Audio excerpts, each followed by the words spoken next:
A devastating new revelation has emerged from the aftermath of one of Nigeria's most disturbing mass adoptions.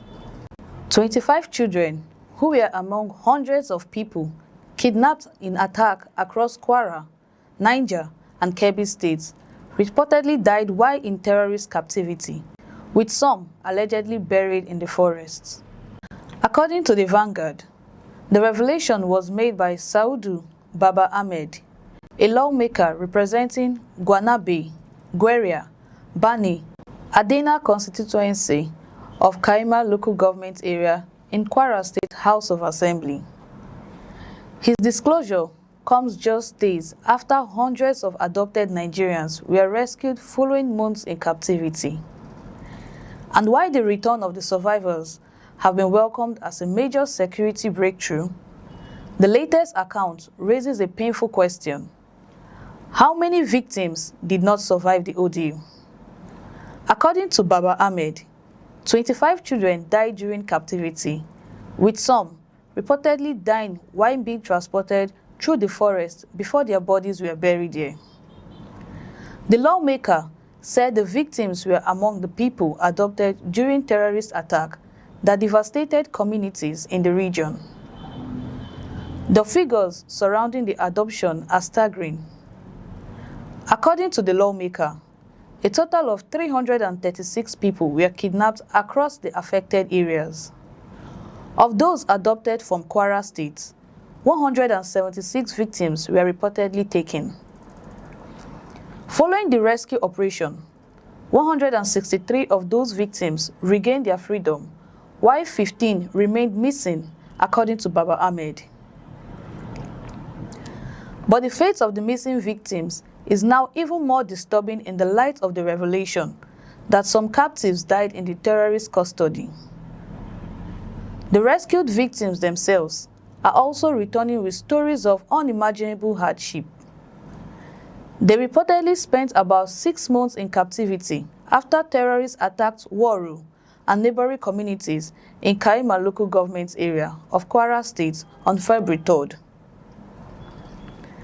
The attack resulted in deaths, mass adoption, and the displacement of families. Women and children were among those that were deep taken into the forest. For months, their families waited for news. Now, hundreds have returned, but their freedom has come with scars of prolonged captivity. Baba Ahmed also revealed another disturbing story. According to him, 12 young people who were kidnapped were not among those released because they allegedly volunteered to join the terrorist rank. He said the terrorists asked the youths who wanted to join their army, and 12 reportedly volunteered. Those individuals, according to the lawmaker, remained behind. This revelation introduces another dimension of the security crisis. It suggests that terrorists are not only holding people for ransom or as leverage, but may also be attempting to recruit young people from communities affected by their attacks. For families whose relatives remain missing, the uncertainty must be unbearable. Are they still alive? Have they been recruited? Are they being held somewhere else? Or are they among those who died in captivity? These are the questions that authorities will now have to confront. The rescue operation itself involves a sustained military and security effort across difficult forest terrain. The victims were eventually transported from Niger State to Ilorin, the Kwara State capital, where they were received by security authorities before being moved to medical assessment. 46 of the rescued victims were reportedly receiving medical attention after their return. The Kwara State government have also been providing care while authorities assess the physical condition of the survivors before they are reunited with their families. But the psychological wounds will take much more longer to heal. These are people who spent months living under the control of armed terrorists.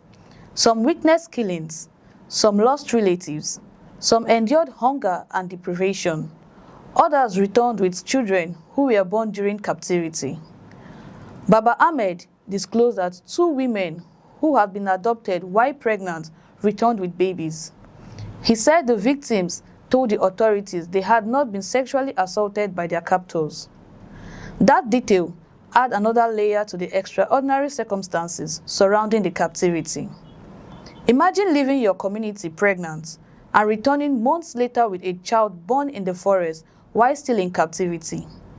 For the survivors, returning home does not mean the ordeal has ended.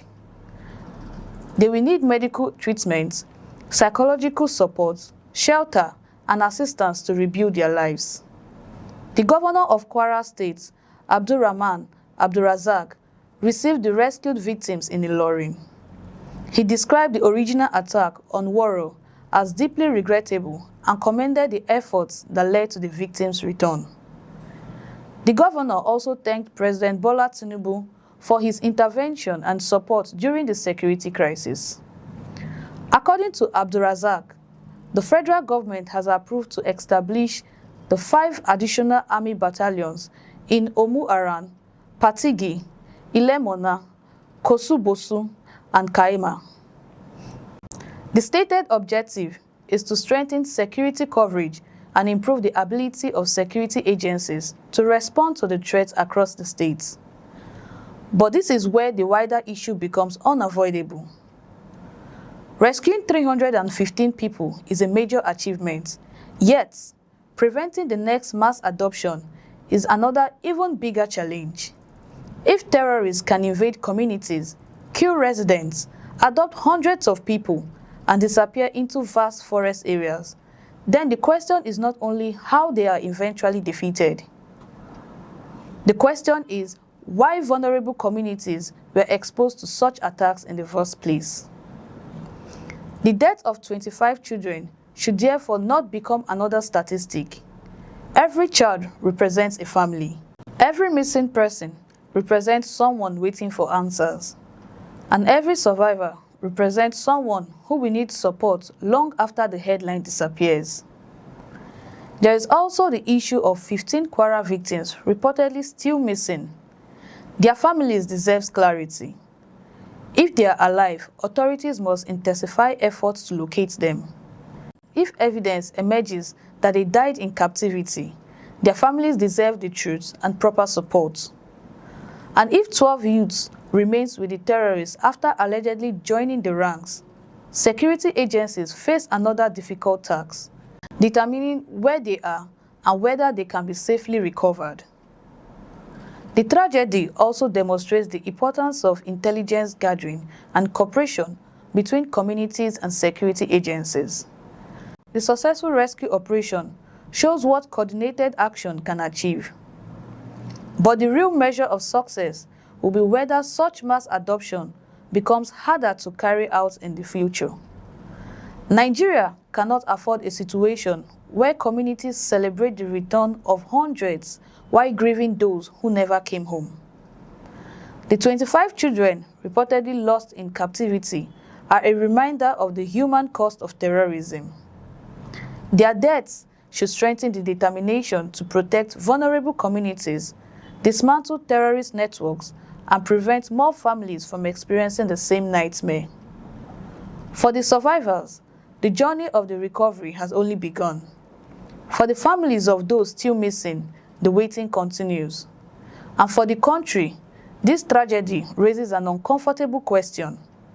How many more children must disappear into Nigeria's forest before stronger preventive measures are put in place? What do you think about these developments? Share your thoughts in the comments. If you find this report informative, please like this video, subscribe to our channel, and share the report with others. I'm Chimezrim Okoro, and I will see you soon.